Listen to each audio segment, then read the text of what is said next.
En Suisse, c'est depuis 1921 qu'on fait la collecte des marmites. Noël, c'est pas facile pour beaucoup de personnes. Il y a beaucoup de solitude, beaucoup de personnes ou de familles dans la précarité.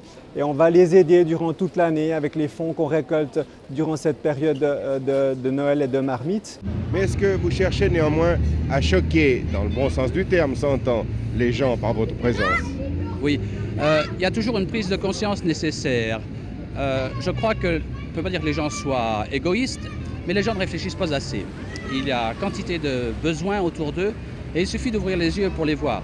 C'est ainsi qu'à Noël, eh bien, nous essayons l'armée du salut, avec son uniforme, avec ses méthodes particulières, bien sûr, qui choquent un peu, c'est vrai. Mais enfin, je crois que ça participe un petit peu à ce que le Christ a fait lui-même. Le Christ, quelquefois, a choqué les gens. Je n'ai pas l'impression de provoquer, mais en tout cas, on essaie d'être pertinent et de rappeler, de donner un message et un sens aussi à la vie, avec l'amour, avec le partage. Ça devient un peu plus restrictif quand même avec la loi de la laïcité.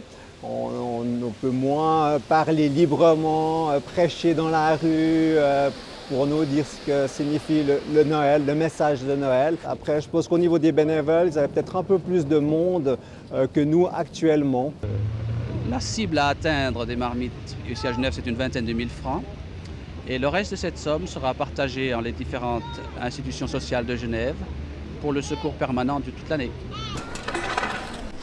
Aujourd'hui, on est dans une fourchette de 20 à 30 000 francs qu'on peut récolter chaque année dans les rues de Genève. C'est à peu près les mêmes bénéficiaires qu'à l'époque. C'est souvent pour notre bureau social, mais aussi pour nos deux églises, pour aider les gens qui viennent directement nous contacter, qui ont besoin d'aide. Et puis, ça vient alimenter aussi notre fête de Noël pour les personnes seules, les personnes pauvres qu'on a. Et c'est environ cette année 420 personnes qu'on aura pour cette fête de Noël.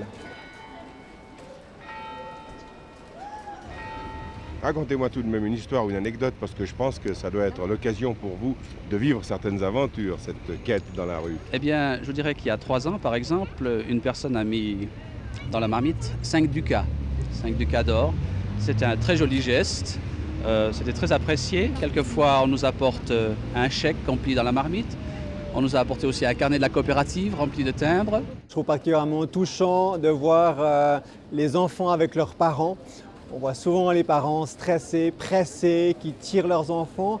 Et les enfants qui regardent, qui aimeraient écouter nos chants, qui aimeraient écouter la fanfare, qui se demandent ce qu'on fait là. Ce qui me touche aussi beaucoup, c'est les personnes qui ont été aidées par l'armée du salut dans le passé et qui viennent redonner quelque chose pour dire voilà, vous nous avez soutenus, donc on aimerait aussi contribuer, aider les autres.